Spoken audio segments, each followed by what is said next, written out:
That's enough, Lena. It's been 5 damn years. You need to stop waiting for a ghost. The voice cracked like dry wood in the kitchen air, echoing off the cold tiles and untouched coffee cups. Lena didn't flinch. She just stared at the front door same as she did every night. Her hand was still resting on the leash hook by the coat rack. The leash was gone. It had been gone for years. Her brother Imran paced behind her, shoes scuffing the floor with irritation. He'd flown in from Toronto for her birthday, or so he claimed. But all he'd done was toss out expired dog treats and try to pry the past from her like it was some infected splinter. Lena didn't argue, didn't move, because she'd heard it again last night. Not clearly, just a sound barely there. But it was his sound. The soft, gravelly exhale her dog used to make when he circled his bed 3 times before lying down, only she hadn't kept his bed, hadn't even kept his collar. After the 3rd month of searching and crying and putting up posters in the rain, she'd burned it all. Just walked to the field behind her house, lit a match, and watched it turn to smoke. It had felt like betrayal, but also mercy. And yet now, 5 years later, she could swear something was breathing again in that corner. Something that still remembered where it used to rest. Imran muttered curses under his breath and grabbed his jacket. Stay up waiting if you want. I'm done playing along with this haunted fairy tale. He left the house like a gust, slamming the door too hard, jarring the old wood frame. Silence returned like fog. Lena stepped to the window. Her breath fogged the glass slightly. Beyond the pale orange streetlights, the wood stretched in shadow, the trees swaying with something more than wind. She wasn't crazy. She knew what grief could do, how it could twist a scent into a memory, or a shadow into a tale. But she also knew what love sounded like. And last night, she'd heard it scratching gently at the back door, not urgently, not wild, just waiting. She didn't open it, not because she was afraid, but because deep down, something about it wasn't right. Lena made tea at midnight, the kind her dog Barfi used to nuzzle her for chamomile and cardamom. He used to sit quietly at her feet when she'd curl up on the couch, never barking, never begging, just there. The kettle clicked off. She poured the tea and carried it with both hands to the old wooden swing on the porch. The night air smelled like pine needles and memories. As she rocked, her eyes drifted to the edge of the trees. That's when she saw a shape, pale, still not a deer, not a shadow. Something that was waiting just outside the reach of the porch light. She stood slowly. Her heart didn't race, it just steadied. The shape moved. A low, deliberate step forward. Her breath caught. It was a dog. It was him, the head tilt, the uneven front paw, the way he looked directly at her with eyes she had kissed 1,000 times, but his fit was too white, too perfect. Not matted, not aged, not worn by time or hunger. And those eyes, they were Barfi's shape, yes, but not his color. No longer the soft hazel brown she used to read like a book. These were an unnatural gray, clouded, not by age but by something else, something distant. The dog sat at the edge of the porch steps, didn't bark, didn't wag, just waited. Lena whispered, barely breathing, Barfi. The dog didn't move, but its ears flicked, ever so slightly. At the name, her legs moved before her mind could decide. She knelt at the top of the steps, tears already slipping down her cheeks, mixing with the mist in the air. Is it you? She asked. Are you real? Still. The dog sat. Then, without warning, it rose graceful and measured and stepped, one paw onto the porch. The wood groaned slightly beneath it, as if adjusting to something heavier than flesh. And that's when Lena noticed it. The paw print it left behind wasn't a print at all. It was dry, bone dry. No mud, no moisture, just a faint blackened mark, as if the wood had been scorched. And then the wind changed, and with it came a whisper. Not heard with ears but felt behind the chest bone. Not everything that returns is meant to stay. Lena stood frozen, halfway between longing and dread, as the dog she once loved tilted its head once more. And in that moment, she didn't know which she feared more, that it wasn't Barfi or that it somehow was. The porch light flickered once, an old bulb, perhaps, but in that moment, Lena's skin prickled like ice had been poured down her spine. The dog stood silently at the top step now, its gray eyes fixed on her, unblinking, unreadable. Its body was familiar, painfully so, and yet it moved with an eerie precision, as if every motion had been rehearsed in some place where time bent sideways. The scorched paw print remained behind it like a forgotten warning, and Lena didn't know what to trust more, her longing or her instinct. She stepped backward into the house, not in fear but in need of breath. The air inside was thicker, heavier now. She couldn't tell if it was her nerves or the presence of something unseen following close behind. She didn't close the door. She just left it open and watched as the dog remained still, its figure casting no proper shadow beneath the porch light. It wasn't until she whispered the name again, Barfi, that it stepped forward once more, crossing the threshold into her home as if it never left. Inside, everything was silent. Even the hum of the refrigerator had ceased, as if the entire house held its breath. The dog walked with slow, deliberate steps across the wooden floor. No claws clicking, no panting, no tail wagging, just the rhythm of a presence returning, one footfall at a time. Lena's eyes followed the creature to the living room, where it stopped at the corner it used to sleep in. The rug there had changed. years ago, but the dog sat like it remembered everything. Same angle, same posture, as if it had picked up exactly where it left off. She didn't speak. She couldn't. A tear slipped down her cheek, not from fear but from the echo of years spent holding on to fragments. And now, the very thing she had burned from memory sat living in her home once more, but twisted, altered. Something had followed Bafi back, or worse, something had sent him. It was close to 3 in the morning when Imran returned. The door was still open, the lights dim. He cursed as he entered, slamming it shut behind him. Lena, what the hell? Why is the door? He stopped, his voice caught in his throat. The dog turned its head toward him, slow and even, and that stare it pinned him like a nail to a wall. Imran stepped back immediately. No, that can't be him. Lena didn't answer. She was sitting cross-legged on the floor, beside the dog, her hand mere inches from its coat, but never touching it. It looks like him, she whispered. It knows his name. It came to the porch, but it's not the same. Imran circled the room slowly, keeping his eyes on the animal. That's not just age, he said. There's something wrong with it. Dog blinked slowly and lowered its head, not in aggression, but in something like grief.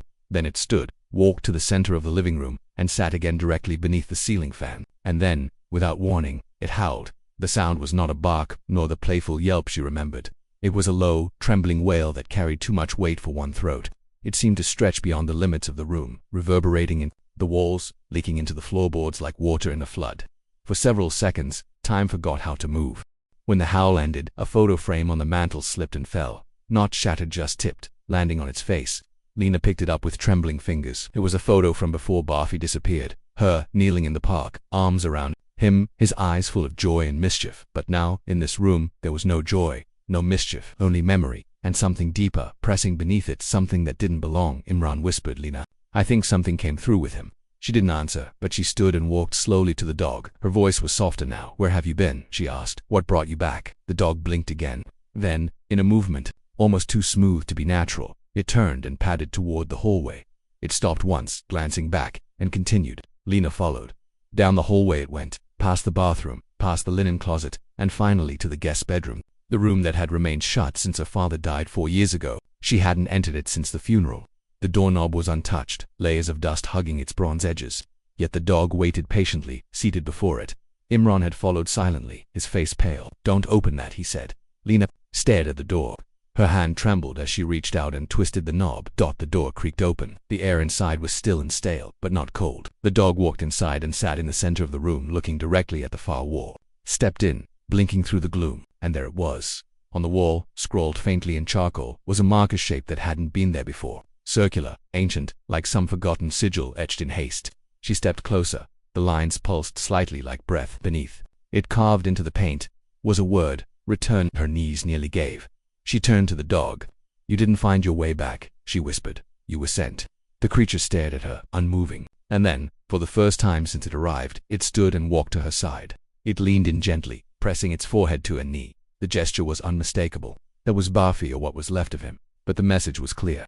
He hadn't returned to stay. He'd come back because something had unfinished business, something that used his body, his memory, to reach her. And the question now wasn't whether he would stay.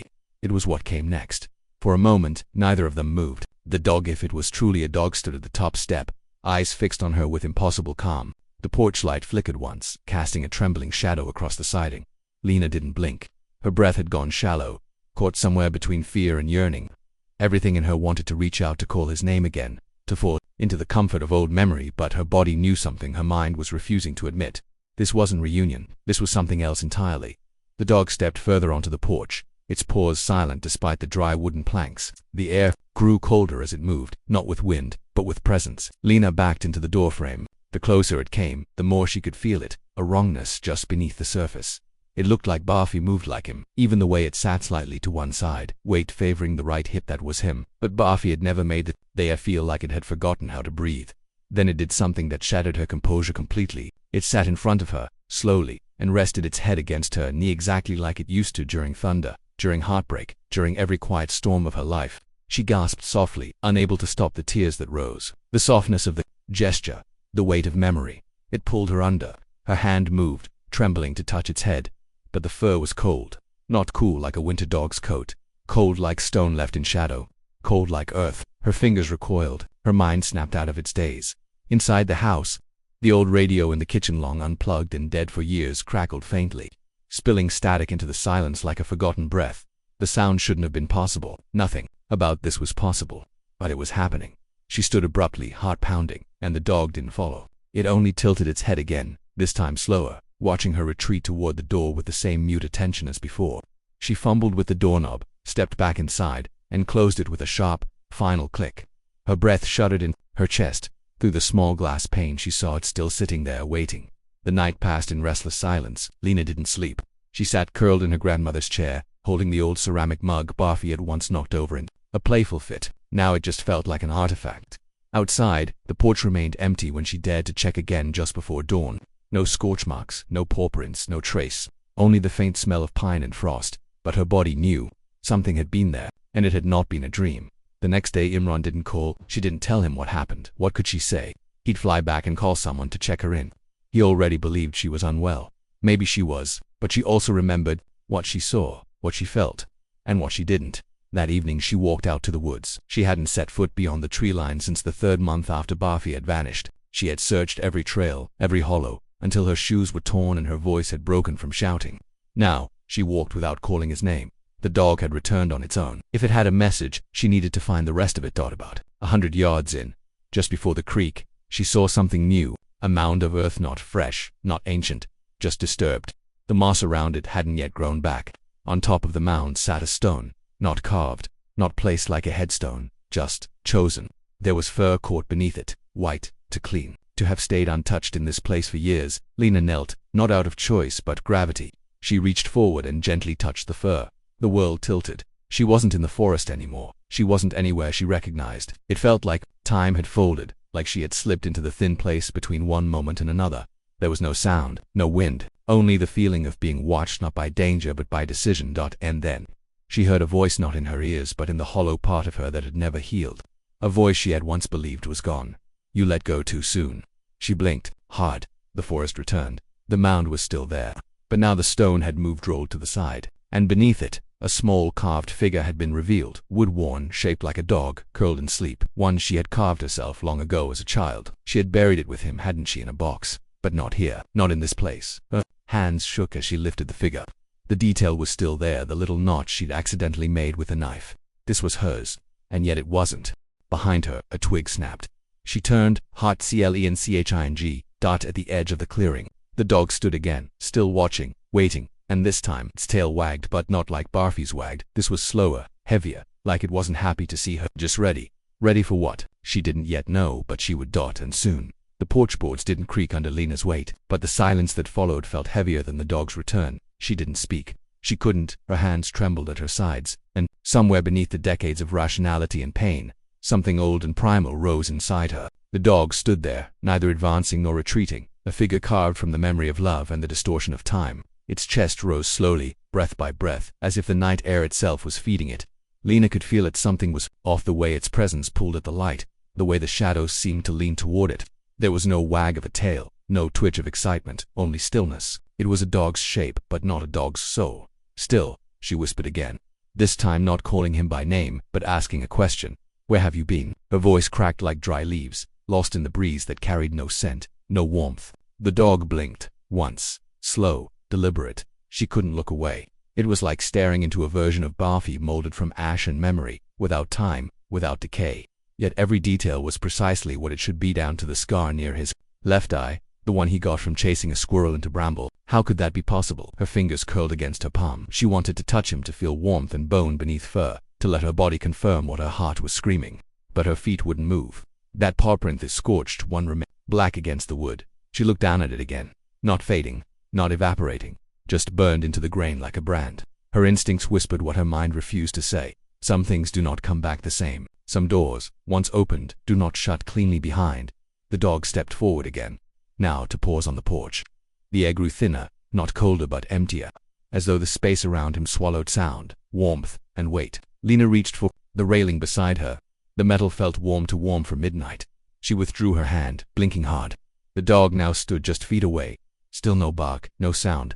Just watching her with those impossible gray eyes that didn't reflect the porch light. Eyes that didn't seem to belong to the living. From behind the door, something creaked. Not inside the house, but within her. A door she had closed long ago. 5 years of dreams, prayers, therapy, and forgetting, all built on the assumption that death was final. But here he was, or something like him, and that meant everything she had healed from, everything she had buried, might not have stayed buried at all. A sound came then, not from the dog, but from the woods. A second set of paws, lighter, slower, careful. Lena turned her head sharply, heart now thrashing inside her chest.